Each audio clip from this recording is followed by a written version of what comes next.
എല്ലാരും കൂടെ എങ്ങോട്ടാ? ജയിലിലേക്ക്. വേണ്ട വേണ്ട, ആരും വരണ്ട. കോടതി പറഞ്ഞ കേട്ടില്ലേ? ആപൽക്കരമായ ഏറ്റുമുട്ടലിലൂടെ ഒറ്റയ്ക്ക് ഇവരെ കസ്റ്റഡിയിലെടുത്ത് കോടതി ശിക്ഷ മേടിച്ചു കൊടുക്കാൻ കഴിയുമെങ്കിൽ ഇവരെ സുരക്ഷിതരായി ജയിലിലെത്തിക്കുവാനും ഈ രുദ്രമിളയ്ക്ക് കഴിയും. 2 കള്ളന്മാരെ ഒറ്റയ്ക്ക് ഇത്ര ദൂരം കൊണ്ടുപോകുന്ന റിസ്ക് ആണ്. ആ റിസ്കിന്റെ ക്രെഡിറ്റ് കൂടി എനിക്കിരിക്കട്ടെ. ആരും എന്നെ തടയരുത്. നീ മുൻ സീറ്റ്. അപ്പൊ ഞാനോ? നീയും പോട്ടെ. ഇങ്ങോട്ട് ഇറങ്ങ. എന്തിനാ ഇങ്ങോട്ട് ഇറങ്ങാൻ?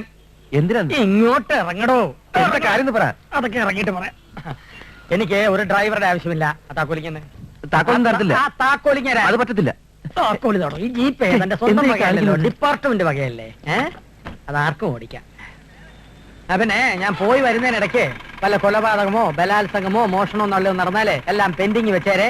ഞാൻ വന്നിട്ട് ഹാൻഡിൽ ചെയ്തോളാം. അസൂയപ്പെട്ടിട്ടൊന്നും കാര്യമില്ല. പ്രൊമോഷൻ കിട്ടണേ പണി കിടക്കണോടോ. നടക്കുന്ന തോപ്പിയും വെച്ച് പോലീസ് എന്നും പറഞ്ഞു അള്ളാന്മാരെ കൊണ്ട് പറയും.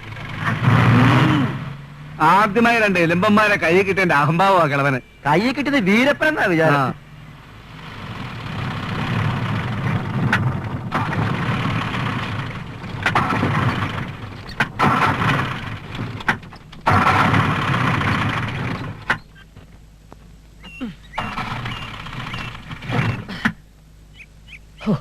സ്റ്റാർട്ട് ആകുന്നില്ലല്ലോ.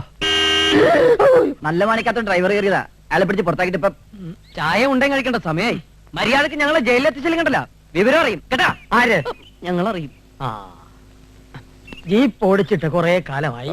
ഇതിനുമ്പ് പ്ലെയിൻ പറപ്പിക്കലായിരുന്നല്ലോ. അതെ, വണ്ടിയുടെ ക്രൈം ഷാഫ്റ്റ് പോയതായിരിക്കും. ഇതിന് ശരിയാവത്തില്ല. ക്രൈം ഷാഫ്റ്റ് അതെന്തുവാ? അതായത് വണ്ടിയുടെ പാർട്ട് ഓഫ് ദ ഹാർട്ട് പറഞ്ഞു മനസ്സിലാക്കി തരാം. അതായത് കാർബറേറ്റിൽ നിന്നും ഡിസ്ട്രിബ്യൂട്ട് ചെയ്ത് സൈലൻസറിലേക്ക് പോകുമ്പോ അതിനിടയ്ക്ക് ഫണ്ടമെന്റിൽ നിന്ന് കൊളാബറേറ്റ് ചെയ്യുന്ന ഒരു യന്ത്രമുണ്ട്. ആ യന്ത്രം നഷ്ടപ്പെട്ടാൽ ഈ വണ്ടി എന്നല്ല തീവണ്ടി പോലും റോട്ടി കിടന്നോടൂല. ഇതൊക്കെ നിങ്ങൾക്ക് എങ്ങനെ അറിയാവിടെ? ഓട്ടോമൊബൈൽ എഞ്ചിനീയറിംഗിൽ ബിരുദധാരിയൊന്നും അല്ലെങ്കിലും ഈ ടൂറിസ്റ്റ് ടാക്സി വിളിച്ച് അതിലെ ഡ്രൈവറുടെ കഴുത്തില് ഈ തോർത്തിങ്ങനെ ഇട്ട് ഞെക്കി മുറുക്കി അയാളെ കൊന്നുപോലെ ആറ്റിലോ കൊക്കയിലോ വലിച്ചെറിഞ്ഞ് ആ കാറിന്റെ എഞ്ചിൻ അഴിച്ചു മാറ്റി പാർട്സ് ആക്കി ചൂടപ്പം പോലെ വിളിക്കുന്നത് ഞങ്ങൾക്ക്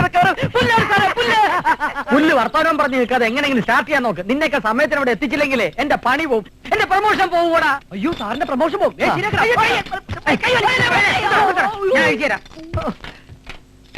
ഇതാ പറയുന്നത്. ഗതി കെട്ടാ പോലീസും പുല്ല് തിന്നുവന്ന് ഇട്ടവൻ തന്നെ അഴിക്കുന്നു.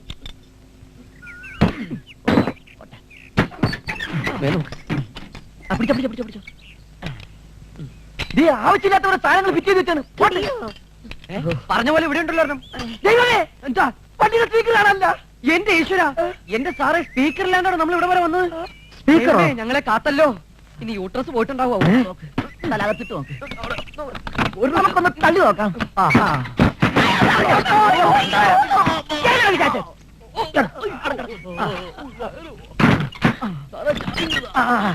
താക്കോല് സാറോട് ഞാൻ തള്ളാം. നീ എന്നെ എങ്ങനെ ഇരുത്തണ്ട. എന്നാ ഞാനിരിക്കാം. സാറ് തള്ളു. സാർ തള്ളരുത്. ഞാൻ തള്ളും. തള്ളു. തള്ളരുതെന്നോ? പ്രമോഷന് മേലുദ്യോഗസ്ഥനെ തള്ളണം, മന്ത്രിയെ തള്ളണം, ജീപ്പും തള്ളണം. തള്ളി തള്ളി കണ്ണു തള്ളി ഫുട്ബോളിൽ കാല് വെച്ച് തള്ളു. കാല് വെച്ചല്ലോ. സ്റ്റെപ്പിനെ കൈപിടിച്ച് തള്ളു. കേറിക്കൊണ്ടിരിക്കുന്നു.